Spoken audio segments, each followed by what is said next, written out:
Organically, there are 2 regiments of 75-millimeter guns in the infantry division. Each regiment consists of 2 battalions. Each battalion consists of a headquarters battery and 3 gun batteries. Their location in the march columns of the division depends upon their prospective employment. They go into action early to support the action of the infantry. A gun battery consists of the battery headquarters, the firing battery, and the maintenance section. The maintenance section normally marches with the battalion combat train when action is imminent. The battery headquarters consists of the battery detail, the first sergeant, and the battery clerk. The detail is subdivided into the party and the remainder of the detail. The party accompanies the battery commander on reconnaissance. The remainder of the detail furnishes the instrument and signal personnel and materiel necessary to control the fire of the battery. Each of the 4 gun sections of the firing battery consists of a gun and a caisson with their limbers drawn by 6-horse teams.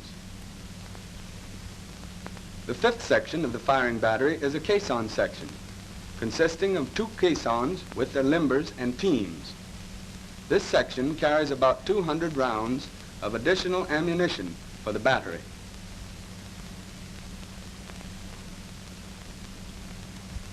The Red First Army has succeeded in effecting a landing at Baltimore and is endeavoring to secure the adjacent country prior to the arrival of Blue forces. The Blue First Corps, which has mobilized in the area Frederick, Libertytown, Newmarket, receives orders to operate north of the south branch of the Patapsco River, driving the enemy east of the north branch of that river and securing the crossings. The 1st Division, marching in 1 column, precedes the remainder of the 1st Corps by 1 day's march via Taylorsville and the Liberty Turnpike. As the advance guard of the division approaches the north branch, it is stopped by machine gun fire from across the river. Unable to force a crossing, it deploys on the high ground west of the river. From prisoners, it is learned that the enemy force consists of the Red 6th Brigade with a light artillery regiment attached. It is holding the high ground between Locust Run and Falls Run. The division commander decides to attack, developing the Red north flank. The 2nd Brigade on the left will deliver the main blow. The 2nd Field Artillery supports this brigade. The 1st Battalion of the 2nd Field Artillery supports the 3rd Infantry. During a halt shortly after contact has been gained, the battery commander of Battery A receives oral orders to report to the head of the battalion with his party. When action is imminent, reconnaissance parties are sent forward early to facilitate the prompt reconnaissance of positions. As the battery commander and his party mount up, the executive comes forward from his position at the head of the firing battery. The battery commander tells the executive to take charge of the battery and to continue on in the march column. He then moves forward with his party and his reconnaissance officer. Upon arrival at the head of the battalion, the party is dismounted and posted in the column. The officers join the battalion S1 and await the arrival of the parties of the other batteries. S1 explains that the battalion commander is forward with the regimental commander on reconnaissance. He then points out details of the situation on his map. Meanwhile, the battalion commander has heard the regimental order. He has reconnoitered the battalion position and selected an observation post. While awaiting the arrival of the battery commanders, he discusses the situation with members of his staff and assembles the data for his battalion order. As the battery commanders approach, the battalion S2 is sent to meet them and to direct them to the battalion observation post. The battery commander of A battery disposes his party under cover and proceeds dismounted with his reconnaissance officer. When all battery officers have assembled at the observation post, S2 explains the situation, pointing out locations on the map and on the ground. He then designates the battalion reference point. The battery commanders then report to the battalion commander, who issues his oral order for the attack. The battalion will support the 3rd Infantry. The normal zone for all batteries will be the zone of action of the 3rd Infantry. The gun position and observation post of each battery will be as indicated on the battalion commander's map, or as pointed out on the ground. Instructions regarding anti-aircraft defense, communication, and the location of the battalion command post are included. A tentative location for Battery A's observation post is indicated on the ridge near that of the battalion. The battalion reconnaissance officer gives instructions to the battery reconnaissance officers regarding the details of the survey work to be performed, the location of the battalion base point, and information required to facilitate fire direction. After receiving the battalion order, the battery commander rejoins his party. He leads them mounted to the vicinity designated for his observation post. Accompanied by his reconnaissance officer, he quickly reconnoiters a suitable observation post on this ridge. He then issues his instructions to his reconnaissance officer concerning the organization of the observation post, the initial data to be secured, the method of laying, the tentative gun position, and the communication to be established. Rejoining his party, which has dismounted under cover, the battery commander directs the instrument sergeant and the signal sergeant to report to the reconnaissance officer. He mounts, and with 2 scout corporals, instrument operator number 2, and his bugler, he rides to the vicinity of the gun position on reconnaissance. After selecting the battery position, the battery commander points out the positions for each of the guns. Scout Corporal number 1 is given instructions to return to the rendezvous and conduct the detail in the battery to the position.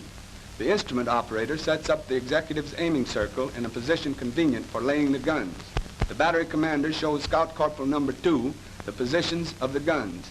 He indicates the direction of fire, the method of laying, the limber position, and a position for the anti-aircraft machine guns.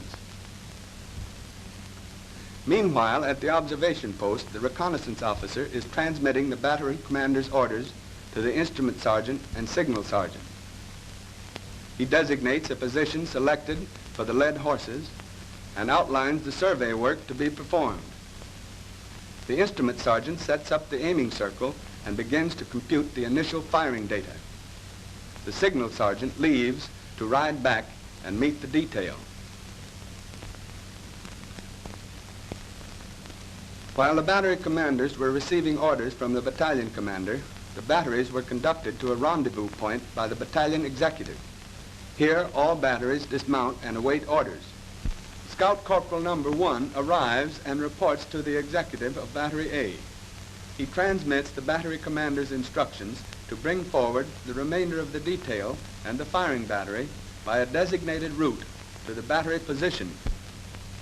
The executive directs the assistant executive to follow with the firing battery. Guided by the scout corporal, he goes forward with the detail. When passing road intersections at which the firing battery may lose the way, men from the detail are used as route markers to ensure that the battery takes the correct road. As the detail nears the gun position, it is met by the signal sergeant. He divides it into 2 groups. One group is led to the observation post by Scout Corporal number 1. The signal sergeant accompanies the other group to the gun position.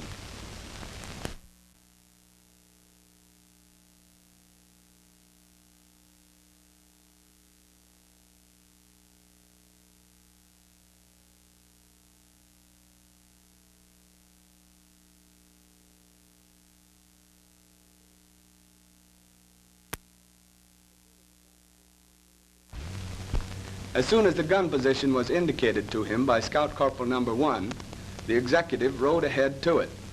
From Scout Corporal number 2, he receives the battery commander's instructions regarding the positions of the guns, the direction of fire, the method of laying, the limber positions, and the locations for anti-aircraft machine guns. He then rides back to meet the battery. Upon arrival at the gun position, the signal sergeant issues instructions establishing wire communication. One wire reel at once starts laying the necessary wire lines to the battery observation post. The executive leads the battery into position. Difficult terrain is avoided. The battery is placed in double section column, the pieces and caissons of each section abreast. The approach to the position is made under cover of trees, in order to avoid telltale wheel tracks which might reveal the gun position to hostile aircraft. The limbers are taken to their positions under cover by the first sergeant. As the battery goes into action, the infantry is moving to its positions for the attack. The artillery must protect the infantry during the development and deployment of the division. At the observation post, the organization proceeds under direction of the instrument sergeant. The battery commander's telescope and the range finders are set up while communication with the gun position is established. At the gun position, the executive lays the guns using data sent from the observation post. Wire from the battalion command post is brought in and is connected to the battery switchboard. Auxiliary communication is established between the observation post and the gun position. In case wire communication is interrupted, visual teams use either flags or signal lamps. The battery commander registers the battery on the base point, firing a number of rounds and observing the bursts to secure the data required for fire direction.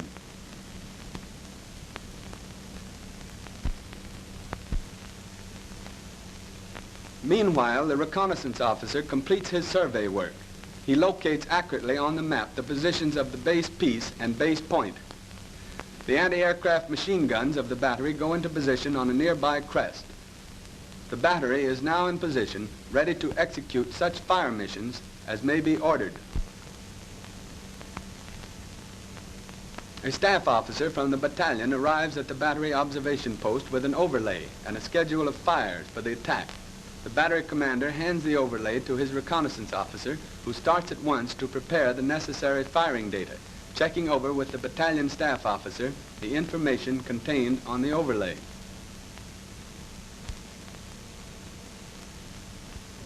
Artillery fire responds to infantry requests. An infantry officer indicates to the battalion liaison officer an enemy machine gun, which is holding up his advance. He requests immediate fire support. The liaison officer reports the target by radio to his battalion commander, stating that he is able to observe the fire from his position. The battalion commander receives the radio message and designates Battery A to fire the mission. The battery will be given a through telephone circuit to the battalion SCR 161 radio, by which communication is established with the liaison officer. The battery is at once notified by telephone. With initial data sent by the battalion, the battery opens fire with a battery salvo. The liaison officer, warned by radio, senses the rounds and reports to battalion. The battery commander receives the sensings. He makes the necessary corrections in deflection and elevation, completes his adjustments, and goes into fire for effect. The shells are fired at the target as quickly as possible. The target area is covered by a rapid burst of fire, putting the hostile machine gun out of action. At H hour, the attack is launched. All batteries deliver the fires ordered by the battalion commander. Concentrations are delivered for 5 minutes on the forward objectives 1, 2, and 3. At H hour plus 5 minutes, all batteries suspend firing for 3 minutes, while concentrations are lifted to rear objectives. At H hour plus 8 minutes, firing resumes, covering objectives 1, 4, and 5.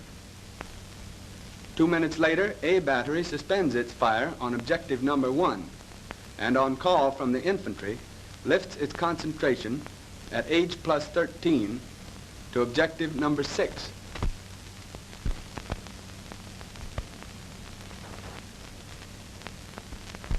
A message from the battalion commander warns the battery commander to prepare for prompt forward displacement and to join the battalion commander at Haight for reconnaissance. He issues instructions to the instrument sergeant to have the party ready for prompt movement and to warn the executive. Members of the detail who are not on duty are assembled under cover near the observation post. Led horses for those on duty are ready. A telephone message informs the battery commander that the battery is to move forward at once. While the command post is going out of action, the battery commander prepares to go with his party to Haight. From here, he will go forward with the battalion commander on reconnaissance. The battery commander issues the necessary instructions for the movement to the reconnaissance officer, designating Crossroads 659 as a rendezvous, where he will conduct the battery and there await further instructions. He mounts and with his party goes to meet the battalion commander.